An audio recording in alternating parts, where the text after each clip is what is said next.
because I believe that memorialization sites of genocide and crimes against humanity can be seen as a platform through which we seek justice and work on societies dealing with the past. So Dear friends, panelists, colleagues, and global community, good afternoon and welcome to the 8th session of the 24-hour global vigil to conclude Genocide Awareness Month, organized by the Together We Remember Coalition. My name is Tatiana Milovanovic, and I will be moderating this hour today.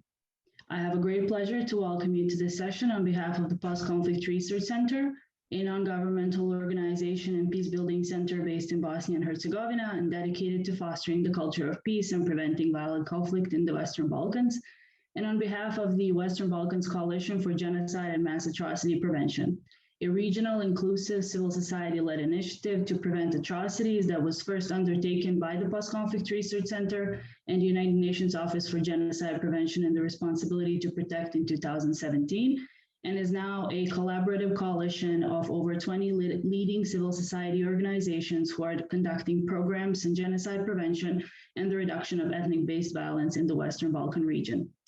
The panel today has gathered regional experts and leading civil society organizations to discuss key challenges and good practices in preventing and combating the alarming trends of ethnic nationalism in the Western Balkan region that was heavily devastated by the war and genocide that took place in the 1990s, and the region still battling to come to terms with this horrific past and find ways to build sustainable peace together. I will now shortly introduce our panelists. With us today, we have Elena Vesninter. Elena is a political scientist and human rights activist with 13 years of experience in the civil society sector, specializing in peace building and dealing with the past. Her experience spans the nonprofit sector and public administration in Serbia. Currently, Elena is the program director of the Helsinki Committee for Human Rights in Serbia and has held positions in several other leading civil society organizations in Serbia, including the Humanitarian Law Center. Welcome, Elena. Vesna Tešelić. Vesna is a Croatian peace activist, feminist, and current head of Documenta, Center for Dealing with the Past, and Croatia's representative in the RECOM Regional Reconciliation Network. Vesna co-organized the Croatian anti-war campaign in 1991 to prevent war conflicts on the territories of the former Yugoslavia, and is one of the leading experts in dealing with the past process in the region. Vesna's work in the area of human rights has been internationally recognized multiple times, including with the Right Livelihood Award of the Center for Peace, Nonviolence, and Human Rights Osijek, the Schwarzkopf Euro Prize in 2012, and the President of Republic of Croatia, Ivo Josipovic, presented Vesna with the Charter of Republic of Croatia for the exceptional work of Documenta Center for Dealing with the Past. Welcome, Vesna. Almasa Salihovic. Almasa is a professor of English language and literature and the public relations officer at the Srebrenica Memorial Center. She's a child survivor of the Srebrenica genocide, during which she lost her older brother. Almasa is active as a speaker at commemorative events worldwide and was recently part of a joint project by the Srebrenica Memorial Center and the War Childhood Museum in Bosnia and Herzegovina to record stories of children who survived the Srebrenica genocide.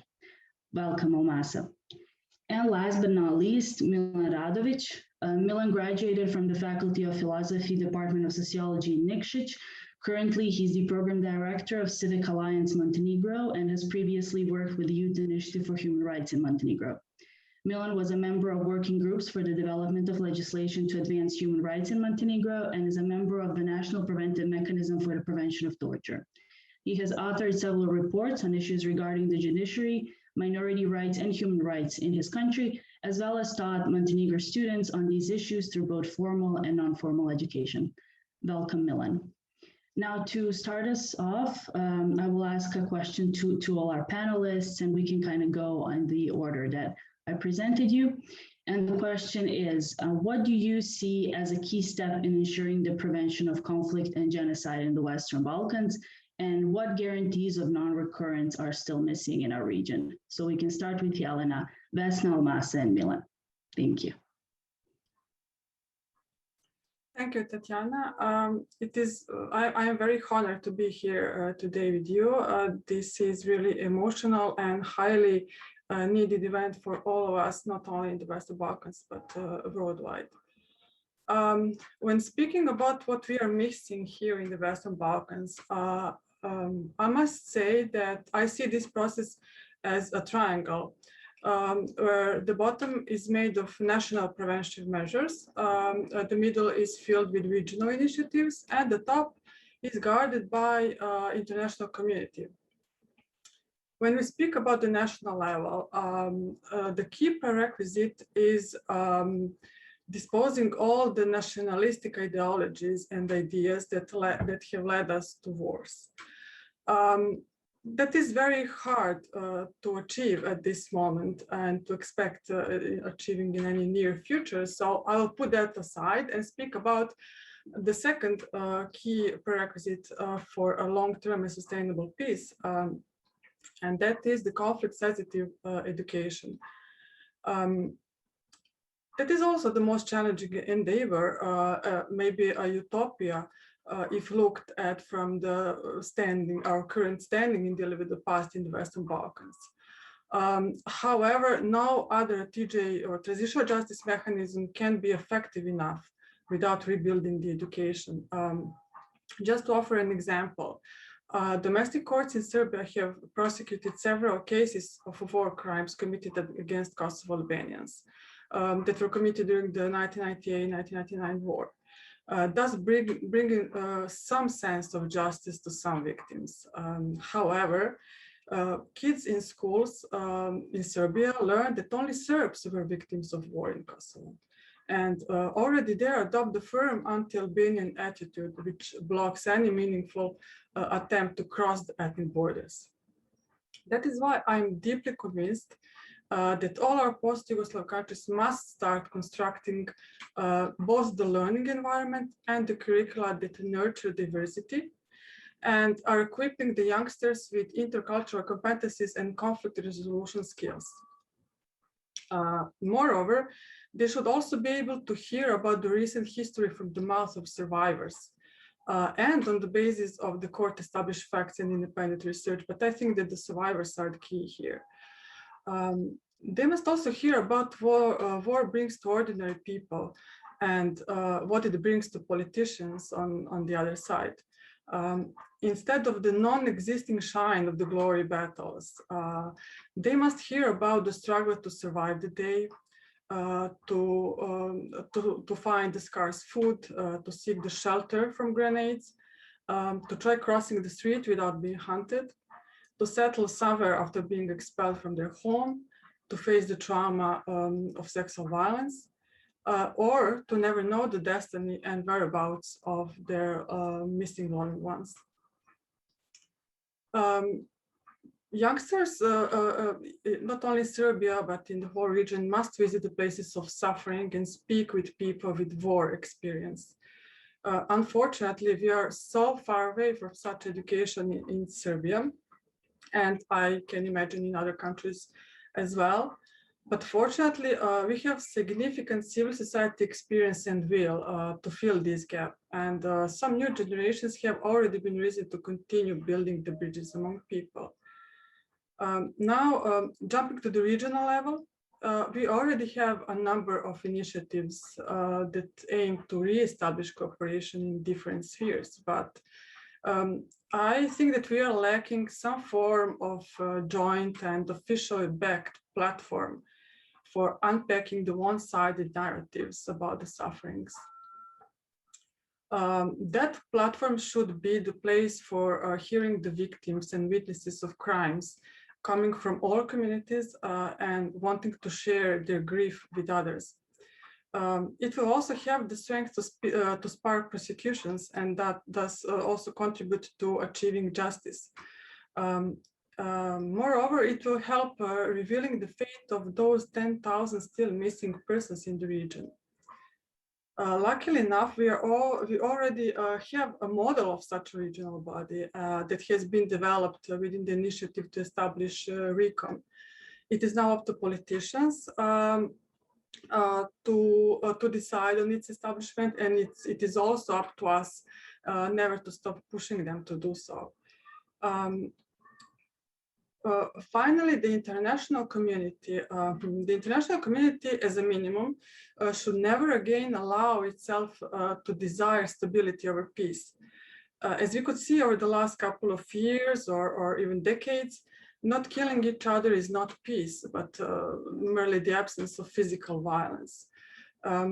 To reach the sustainable peace, we need continuous political and financial support to initiatives that have the potential to open up the social dialogue, to support and strengthen the victims, to seek culpability for war crimes, and to enable that the court established facts are heard and accepted throughout the region. Also, the international community, including, if not mainly, the European Union, must also refrain from exploring solutions that are based on ethnic divisions and demarcations. We can remember what happened last time, that ethnicity was the basis for resolving political problems. And for us, that should be never again. Thank you. Thank you, Elena. We can now give the floor to Vesna. Thank you, and a big hello to everyone. I will start with simple acknowledgement. So what we really need is acknowledgement of suffering, and should not be just based on activities of human rights organizations and civil society organizations, but eventually should be spearheaded by presidents of parliament, by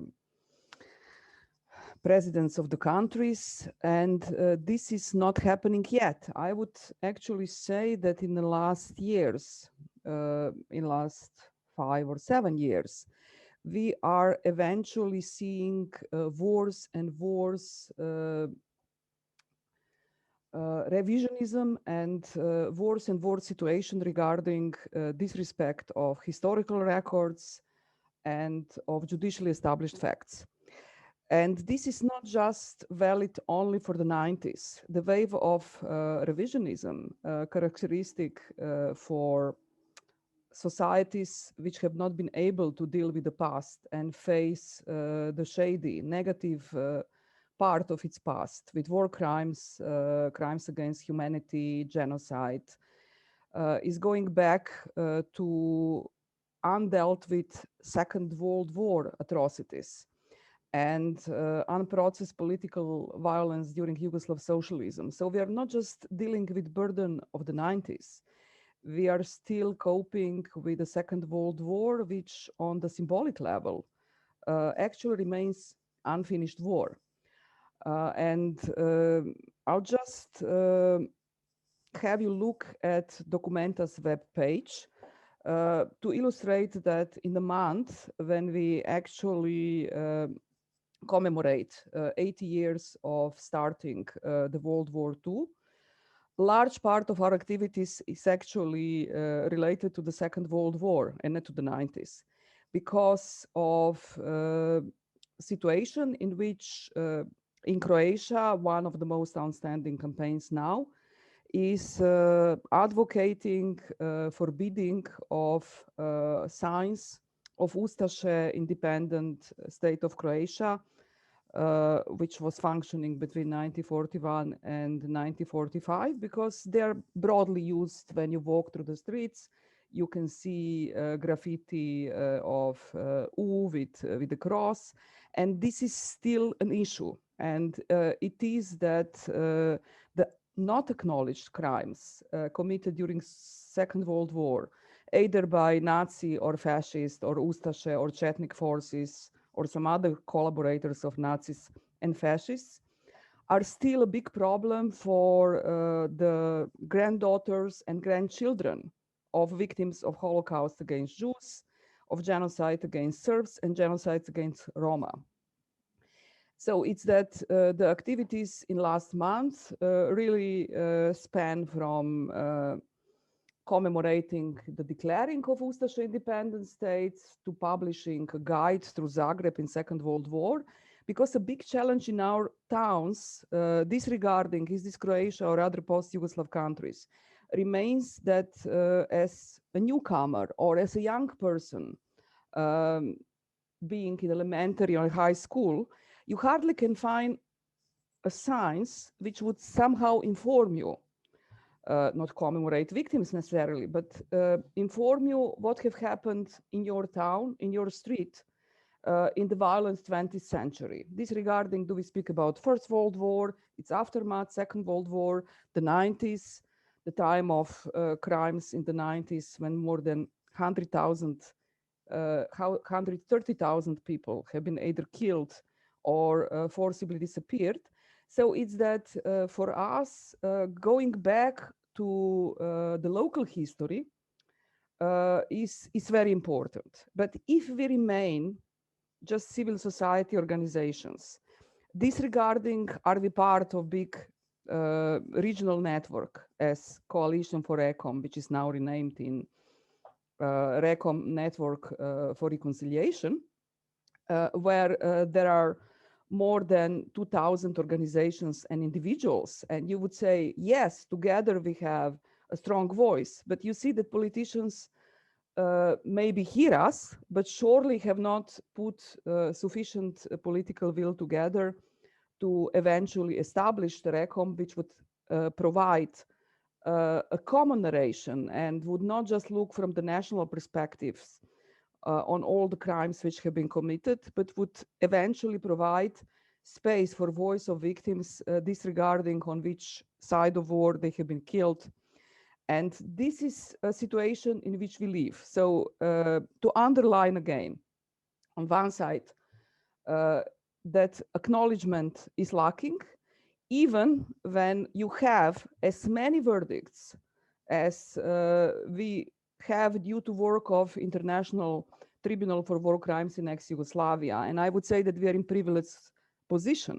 When you look at countries from perspective of Africa, where a war in Congo is still ongoing and other wars are eventually either a threat or are really there, where you cannot really hope that there will be Tribunal for Congo out of art waters, because artists made their contribution. But we had our tribunal. We have now international mechanism, which is still functioning, completing the processes. We actually do have ongoing war crimes trials in Bosnia and Herzegovina, Montenegro, Serbia, Croatia. But the facts which have been established in the court of law beyond reasonable doubt are then eventually questioned. Just this week, we had seen a president of Republic Croatia, Milanovic, welcoming generals of Croatian Defense Force, and one of them was actually sentenced in a court of law for crimes committed by members of HVO, saying that that was political trials, this was political court and political verdicts. Recently in Montenegro, and I'm sure that Milan will mention that, the genocide in Srebrenica was questioned by Minister of Justice. It is that on the highest level of authority, we permanently face this phenomena. It is not just about verdicts of international tribunal, but also on facts established beyond reasonable doubt in the courts in individual countries. So the very important task is eventually to advocate for respect of judicially established facts, the ones about crimes, but also the ones related to the responsible either soldiers or officers or generals who have been the highest in a hierarchy, but also politicians which have been found guilty of leading the criminal enterprise inside which context crimes have happened. So it's that I would say that the respect for historical records and respect for judicially established facts is not there. And our struggle for countering revisions of either judicially established facts or historical record is ongoing. And finally, I would just like to stress how important it is to eventually produce the illustration of historically established facts or judicially established facts.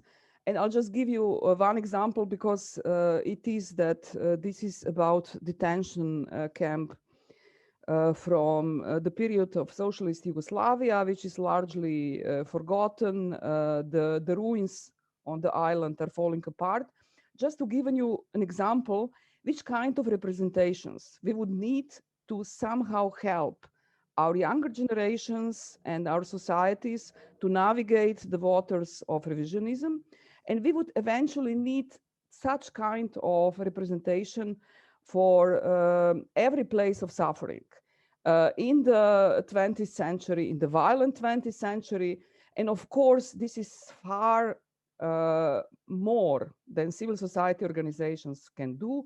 Helsinki Committee, where Elena is working, operates a large platform related to Yugoslav history, which is contextualizing historically the crucial events. But we would eventually need these platforms for every town and every street to bring the facts closer, and eventually hope that someday the town authorities will eventually develop the marks, will develop documentation centers and physical documentation centers. But when this is going to happen, I'm not sure. Thank you, Vesna, so much. We can now move on to Almasa, please. Thank you very much, Tatiana, and thank you to Elena and to Vesna, because I heard so many good things in these couple of minutes. So I can't find myself professional enough to say so many new things that you already haven't mentioned. But what I would like to say is that I believe that effective and sustainable prevention of any kind of conflict, genocide, any war crime begins at home.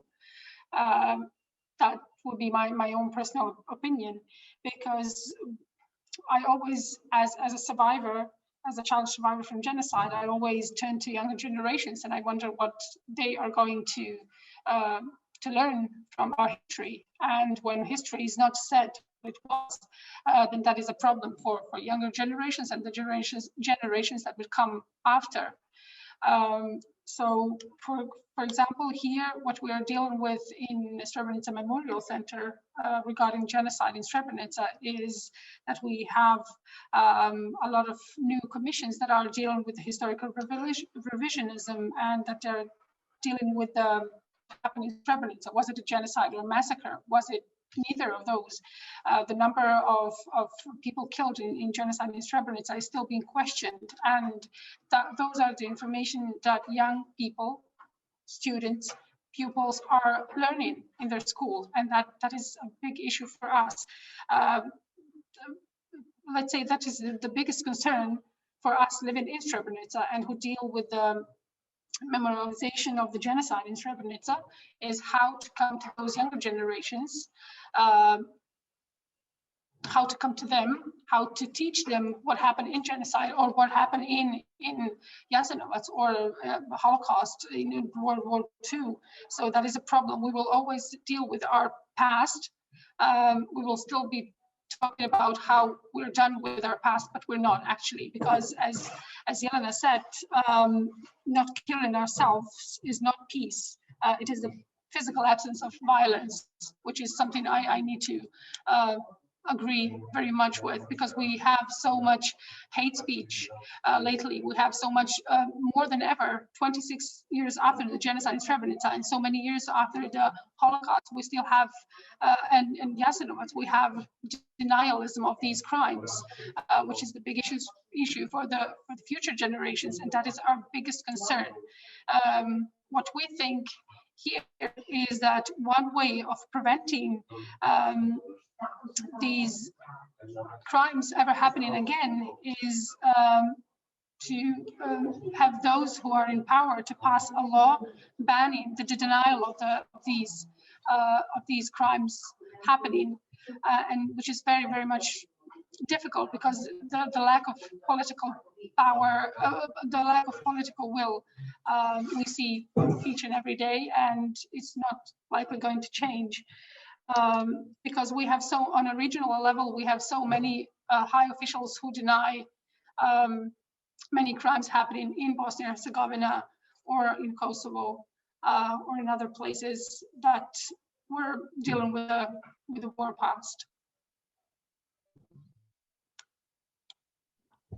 Thank you, Almasa. And now we will invite Milan to hear more about Montenegro. Hello, everyone. First of all, I would like to thank you for the opportunity to be a part of this great event as one of the panelists. Also, I wish to congratulate you for the great organization of the entire event. On the start, I want to say a few words about Montenegro because in order to better understand context for more participants. Montenegro is the smallest country in the Western Balkans with population about 600,000, and it is a country that cherished harmony between people of different ethnicity, nationality, and religion. During the war in Yugoslavia, during the 90s, at one point in Montenegro, we received 120,000 refugees from other republics of ex-Yugoslavia. However, the conflict of 90s disrupted this harmony and values we cherished. So today we have a high degree of ethnic distance and intolerance and hate speech, etc. This conflict still casts a shadow over the present in the Balkans. It seems that no major lessons have been learned from that dark period, which represents a great civilization defeat for all of us. What is additionally dangerous is that on the political scene, we notice the tendency to present official collaborators of the occupiers in World War II as heroes, which in a passive way promotes fascist ideas. And that is in our society can be very delicate and very dangerous because our society is very divided and very different. What I believe is the main step towards preventing the recurrence of similar conflicts and genocide is for each state to finally investigate all war crimes that have taken place in their territories. To legally punish perpetrators and originators, to set days of commemoration of victims, to enter the court facts in educational process, and to stop swimming under the rug all the horrors that have happened. But on the other side, of course, this requires political will at the state level. Which I think has so far been very low in the entire region. For example, Vesna mentioned before, we had a situation in Montenegro where a Minister of Justice and Human Rights and Minority Rights relativized the genocide in Srebrenica, which caused reaction in the whole region and which implies that there is still not a political will to deal with the past, and that significant number of population support his opinion, which supporters of the politics of Slobodan Milošević. In addition, out of 4 war crimes trials, only 1 is indeed with a conviction in Morinkamp case. However, even this process is ridiculous, because out of all those soldiers who abused and tortured detainees, the cook who hit the detainee with a kitchen spoon was convicted the highest sentence of 4 years. Furthermore, Montenegro carried out an aggression on attack on Dubrovnik, which is protected by UNESCO as a cultural cultural heritage. And already 30 years after that, the State Prosecutor Office has not even considered to initiate the proceeding. Because of though they initiate the proceeding, they would have to prosecute the highest officials of state for inciting the attack. The state must strengthen institutions that will underline clearly and loudly that war crimes must not happen and that those who commit them will be punished very severely. However, until there is a change of government and political elites who played in that time and significant role in supporting the commitment of war crimes, we cannot expect the institution to initiate proceeding for establishing responsibility. War crimes trials are important for new generation who unfortunately feel and live the consequences of war. Young people, I think, who are not responsible for what happened because they were not even born, today are responsible to request, to demand from the institution to processing of war crimes. Unfortunately, we are far from this, especially bearing in mind that young people would rather wear shirts with features and characters of war criminals than seek their prosecution. The reason for this is that they continue to receive information about war events exclusively from their family members who still cherish views on war criminals as national heroes. All that I have previously said is necessary to be changed, and only then we will have a minimum needed to ensure that war crimes will not happen again. If we turn our heads and forget what happened, then we are giving permission for the same crimes to happen again. And thus we are committing another crime, and that is oblivion.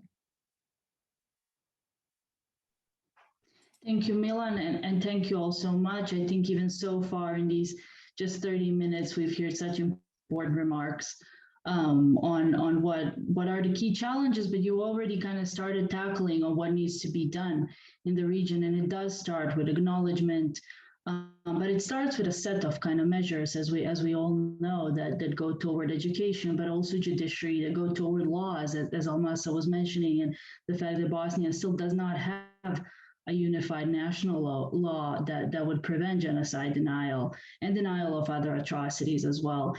And so also being mindful of our time, I will kind of now ask you a double question, if I may. The first will be within all these challenges within the region as we work in it now, what good practices have you noticed or have you been engaged with that on the local level or on the regional level in preventing and combating hate speech, revisionism, and denial? And lastly, since we are here welcomed by a wide global community, send your message on how all of them can maybe help us and contribute to preserving the memory of these crimes and making the never again a reality for all of us. So good practices, and then a message to the global community. And if we're okay, then we can also again start with Elena, move to Vesna, Almasa, and Milan. Thank you. I think that in the absence of meaningful official initiatives, we are lucky to have a lot of unofficial, mainly civic initiatives that have flourished in the region since the end of the wars.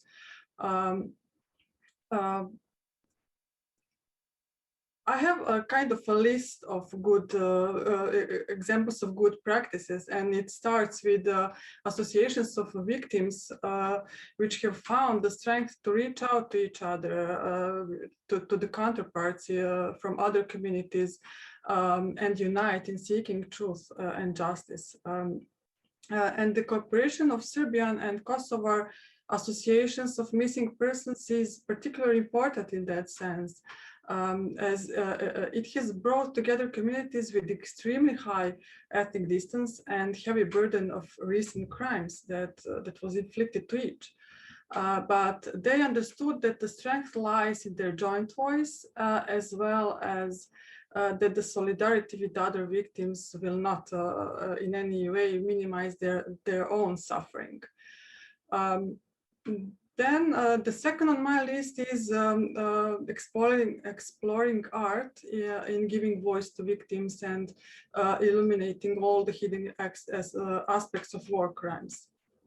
And we can see these kind of initiatives within the literature, filmography, visual arts, and many other fields. And I think it's very important because it communicates our important messages to the broader public, the public which is otherwise inaccessible to civil society organizations, but it also enables or at least encourages some critical reflections of widespread biased narratives about the past. Then young people have already been mentioned as an inevitable part of any post-conflict resolution, and I think we are happy to having them being very much involved and active, not only participating in actions but leading the actions of dealing with the past in relation to the Yugoslav wars. Especially important are those activities that are equipping the young people to conduct argumented dialogue with the other side, to say like that. As we said already, the young people are predominantly influenced by media and by their families, and they are not learned to critically rethink the content they are receiving. So they are prone to indoctrination and manipulation. In that way, it is only the fact-based knowledge that can provide them some advantage and confidence to enter the dialogue and resist the false data. I think that we cannot stress enough the importance of hearing the woman's side of the war and post-war suffering. And they are the woman's voice is very much needed, especially in our spaces, in our societies, which are celebrating masculinity and those glory battles I mentioned earlier. And owing, I would say, only to persistence of a handful of feminist organizations, the region has finally heard about the sufferings of these women, including the sexual and gender-based violence in war and rape as a weapon of war. Then again, we also have some distinguished initiatives that are connecting teachers. And I think it's also very much important having these kind of actors who are able to recognize all the challenges that are in the educational system, and they themselves have recognized these dangers in avoiding to teach about the recent wars or doing that inadequately. And today, throughout the region, they are promoting some alternative approaches in teaching history and approaches that may be useful in overcoming that long existing and, in fact, unrealistic pressure to have the unified truth about the past. Two more initiatives I would like to praise, and that are initiatives involving war veterans and connecting war veterans with the counterparts from the other community, but also with other actors in the civil society. As the war veterans are someone who have witnessed all the horrors of war, and as such, they may be best positioned to advocate for peace.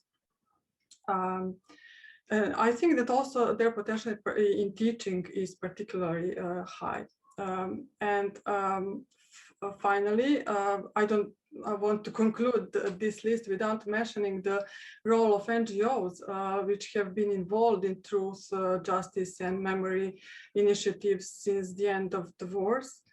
from the very beginning, and were among the first to rebuild the broken links between the communities that were wounded by the war.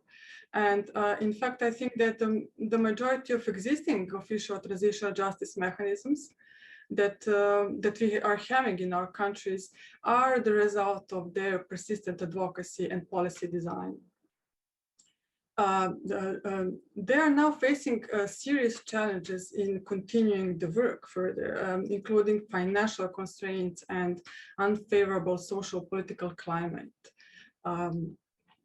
But today their strength lies in making partnerships with all before mentioned actors, and especially in utilizing art and culture in communicating with the public.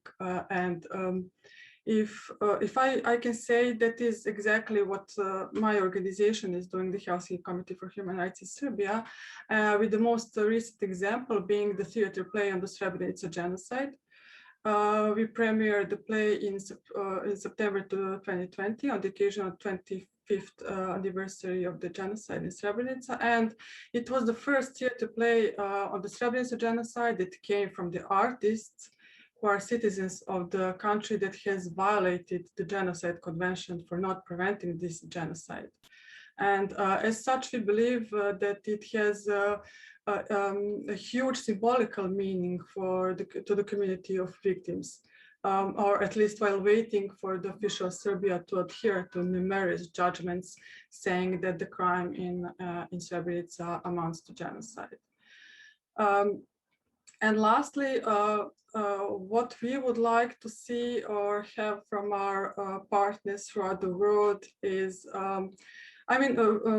it's hard to say because we are all living and working in very hard situation, and the space for our work is shrinking more and more each day. And it wouldn't be fair to expect some, I don't know how huge their involvement, but I would say that we would need to continue collaborating on these issues and providing support to each other whenever we can, because no matter, every crime committed against any people is in fact the crime against humanity, and it's all, I would say, our responsibility not to allow to happen again, or to be addressed if happens. So from the side of the Helsinki Committee, I would like to see that we have the support of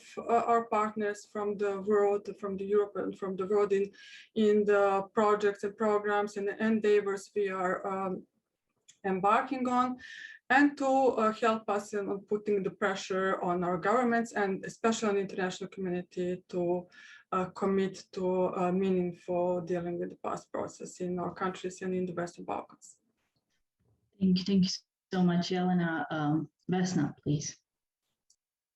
Thank you. I would like to say that most important is really documenting and researching what happened, from facts about killed, forcibly disappeared, tortured, but also contextualizing that in historical context. So it's that I'm not leaving you with this large field. I'll give some examples in a chat, so I'll just lead you through them. First one is related to Second World War and Virtual Museum Dotrščina, which now functions for more than 10 years. On a web page, you will see the names so far established related to the biggest killing site of inhabitants of Zagreb. That's a town where I live. And you will see the names, and then further on you will see the monuments established on the site. The place is now somehow marginalized, and not many citizens of Zagreb even know about it. But every year there is an art call, and artists are invited to eventually designate intervention, a memorial intervention, which is usually performed on a World Day of Peace on September 21st, or close to that day, and the call is now out and artists are already applying. So it's that you organize something related to the place of suffering. This is first good practice. The second, which I would really like to underline, is recording personal memories. It's very important to keep personal memories in whichever way you can. Writing, recording audio if people are too frightened to accept video. Today, with all the smartphones around, it's really easy to record also video interviews.